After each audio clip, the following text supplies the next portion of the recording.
आज के सभी जिज्ञासु दर्शकों को हमारी जय जय श्री राधे।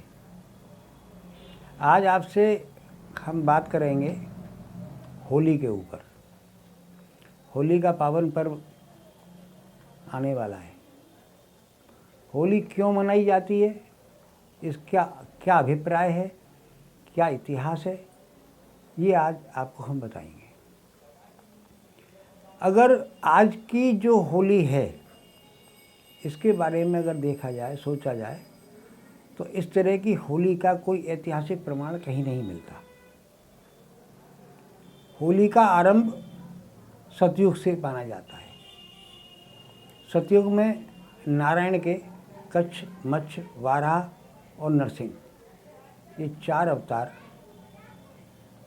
सतयुग में नारायण के हुए। सतयुग में जब नरसिंहावतार हुआ तो उनका एक भक्त था प्रहलाद, हिरण्यकश्यपु का पुत्र था वो,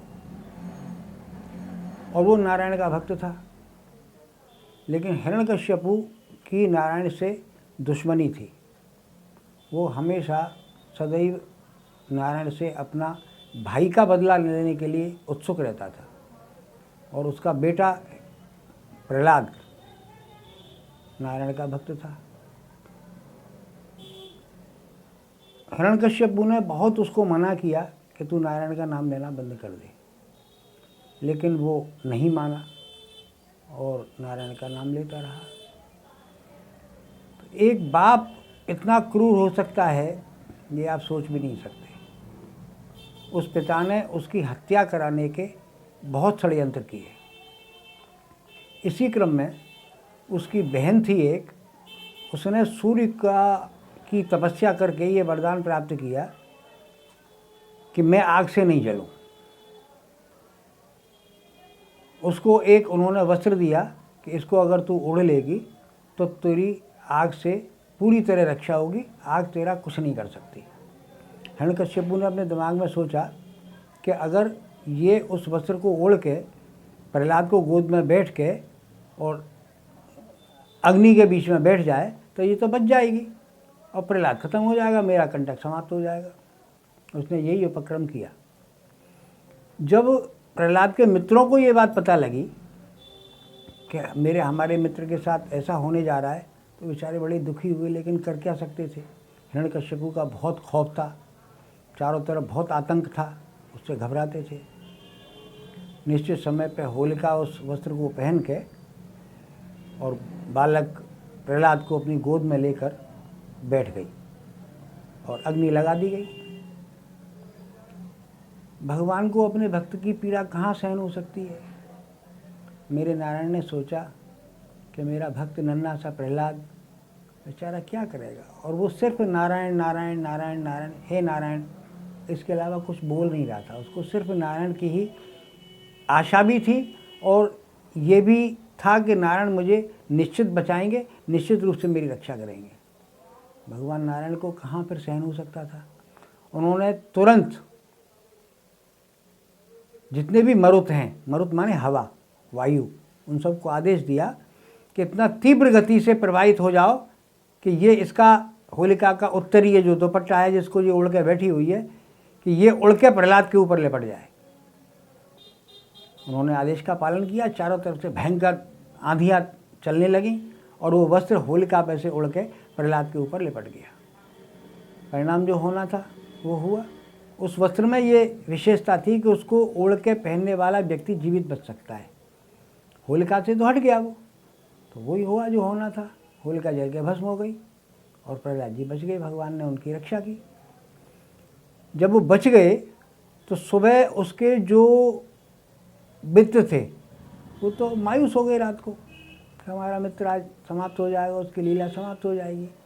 जब सुबह वो आए और उनको प्रहलाद जी हाथ में माला झोली लेकर नारायण जप करते हुए मिले तो वो बहुत प्रसन्न हुए। उनकी प्रसन्नता का कोई ठिकाना नहीं रहा, और उस प्रसन्नता में वो जो धूली थी, रात को जो भस्म थी, जो जिसमें होलिका दहन हुआ था, जिसमें होली जल के भस्म हो गई थी, उसको उड़ा उड़ा के खुशी मनाने लगे। वो सबसे पहली होली थी और उसी का प्रचलन आज तक चला आ रहा है। होली की रात्रि को वही प्रतीक के रूप में होली जलाई जाती है। इस प्रकरण में ये रंग, गुलाल, ये सब कैसे आए, इसका कोई प्रामाणिक इतिहास नहीं मिलता। लेकिन इतिहासों में ये कई जगह वर्णन आया है कि राज्य रजवाड़ों में होली होती थी, बड़े बड़े हौद बनाए जाते थे, उनमें तरह तरह के रंग घोले जाते थे, केसर, गुलाब जल, ये सब मिलाया जाता था, और फिर रानियाँ और राजा आपस में होली खेलते थे। इस तरह के इतिहास में कई वर्णन मिलते हैं, लेकिन ये कब से आरंभ हुआ इसका कहीं कोई प्रमाण नहीं मिलता। इसका सबसे ज़्यादा महत्व ब्रज में है, क्योंकि ये रंगों का त्यौहार है, और ब्रजवासी कोई भी काम अपने लिए नहीं करते। वो जो कुछ भी करते हैं वो अपने प्राणाधार कृष्ण और किशोरी जी राधा रानी के लिए करते हैं। तो उन्होंने इसको अपने ठाकुर के साथ खेलने की परंपरा आरंभ की, और वो परंपरा आज भी ब्रज में बहुत कुशलतापूर्वक और प्रसन्नतापूर्वक मनाई जाती है। कई जगह ऐसा लिखा है, जग होरी ब्रज होरा। तो सारे जितनी भी स्थान है वहाँ तो होली होती है, लेकिन ब्रज में होला होता है, माने हुड़दंग इतनी जोर का होता है जिसकी आप कल्पना नहीं कर सकते। इसका प्रमाण आज भी ब्रज में देखने को मिलता है कि प्रहलाद जी बचे थे और होलिका भस्म हुई थी। वृंदावन से दिल्ली राष्ट्रीय राजमार्ग पर एक स्थान है फालेन, उसमें आज भी फालेन गांव में प्रहलाद जी का मंदिर है और एक प्रहलाद कुंड है।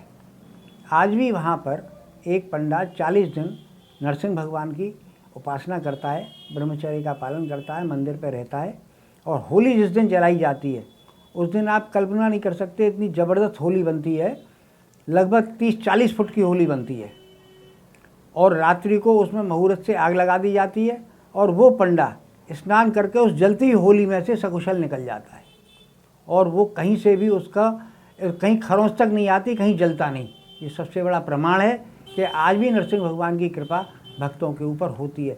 इस बात को देखने के लिए विदेशों से बहुत से वैज्ञानिक आए कि ये कोई केमिकल तो नहीं लगा लेता है, कहीं जला तो नहीं, इसको कोई पीड़ा तो नहीं हुई। तमाम टेस्टिंग हुई, लेकिन आज तक ऐसा कोई प्रमाण नहीं मिला कि यहाँ कोई केमिकल लगाया गया या उसको कोई पीड़ा हुई हो।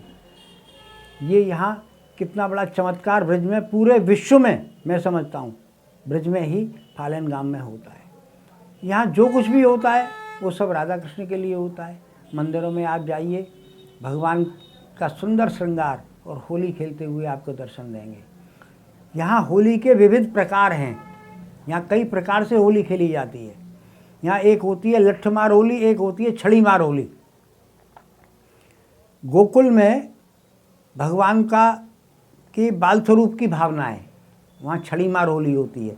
पतली सी छड़ी में फूल लपेट के वहाँ की महिलाएं कृष्ण से होली खेलती हैं। इसके बाद बरसाने में एक होली होती है, उसको लठमार होली कहते हैं। वहाँ पे बरसाने की होरियारिन जो महिलाएं हैं वो नंदगाम के सखाओं के साथ, कृष्ण के जो सखा हैं उनके साथ लठमार होली खेलती हैं। महाराज वो लठ अगर किसी अन्य दर्शक में पड़ जाए तो उसका गोलोक दांग हो जाए, इतनी ज़बरदस्त प्रहार होते हैं वहाँ। लेकिन ये कृष्ण की कृपा है, चोट उनको भी लग जाती है लेकिन वो कोई दवा नहीं लगाते, वो वहीं बरसाना की रज लेके उस खून पे लगा लेते हैं और उनका खून बहना बंद हो जाता है, और कोई आज तक किसी को कोई तकलीफ नहीं हुई, कोई पीड़ा नहीं हुई। उसके पास में नंदगाम है, ठीक यही लीला दूसरे दिन नंदगाम में होती है। नंदगाम भगवान कृष्ण का गांव है और बरसाना राधा रानी का गांव है। ये यहाँ रहते थे, न इनकी जन्मस्थली है न इनका कोई और यहाँ लगाव है। ये यहाँ रहते थे कंस के उपक्रम से बचने के लिए।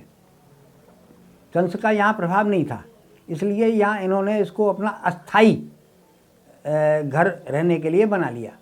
लेकिन देखिए आज भी नंदगाम और बरसाना में एक विचित्र परंपरा का निर्वाह आज तक होता है, कृष्ण के समय से लेकर आज तक।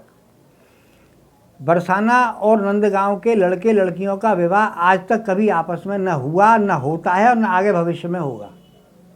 बरसाने का लड़का या बरसाने की लड़की या बरसाने का लड़का और नंदगांव की लड़की का आपस में विवाह नहीं होगा, और इस परंपरा को वहाँ का प्रत्येक व्यक्ति मानता है।